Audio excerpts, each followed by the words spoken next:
আমেরিকার president Donald ট্রাম্পের কড়া হুঁশিয়ারি চীনকে। পানামা খাল নিয়ে চীনকে কড়া হুঁশিয়ারি দিলেন ডোনাল্ড ট্রাম্প। বুধবার নর্থ ডাকোটার মেডোরিয়াম থিওডোর রুজভেল্ট প্রেসিডেন্সিয়াল লাইব্রেরি উদ্বোধনী অনুষ্ঠানে তিনি বলেন, চীন পানামা খালের নিয়ন্ত্রণ নিতে চাইছে, কিন্তু আমরা তা হতে দেব না।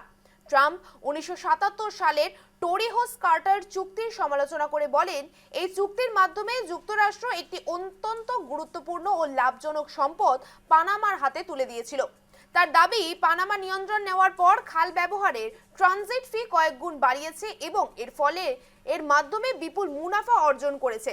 উল্লেখ্য, 1977 সালের চুক্তি অনুযায়ী 1999 সালের পানামা খালের পূর্ণ নিয়ন্ত্রণ পানামার হাতে থাকে।